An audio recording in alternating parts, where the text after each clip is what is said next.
See all the red on this page? Closed, closed, and more closed. A total of 19 illicit Asian spas shut down in Aurora in just over a year.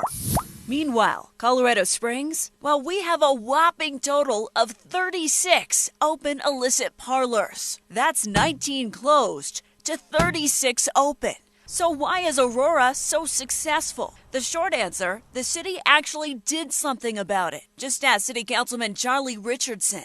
And it got so bad that we had to take action. Richardson and his colleagues voted to pass an ordinance in 2018 that tightened regulation of massage parlors. The ordinance prohibits things like people living inside the business, odd hours of operation, lingerie attire, sexual advertising online, plus screening the ownership to make sure there are no criminal ties. All of which we showed you just last week is happening here. This is the most dramatic impact, positive, that I have ever seen in my 30 years with the city. Yet Colorado Springs has none of those rules, making it easy for these spas to fly under the radar without penalty. And even if they are caught, it's the same cycle over again. Colorado Springs Police Lieutenant Mark Compt sees it all the time. We'll shut down a spa, through an arrest or a court injunction, and they just open up as another name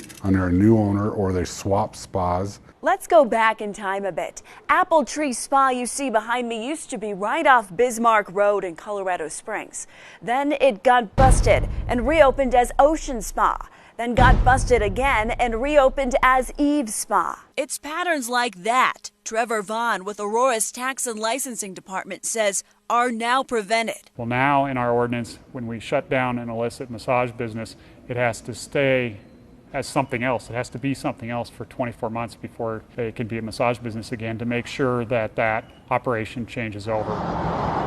This means once these spas are shut down, they can't just reopen under a new name or a new owner. In fact, they can't even be a massage business at that location for 24 months, period, which will likely force them out of the city and the county. If a city does not adopt an ordinance like this, it's negligence, it's malpractice. So what is the city going to do about it? We brought these findings to Councilwoman Jill Gabler. Well, we love to look at best practices. We love to learn from other communities, especially within the state. So very happy to look at that. It's one thing to just look at it, but it's another thing to enact regulations aimed at shutting these illicit spas down.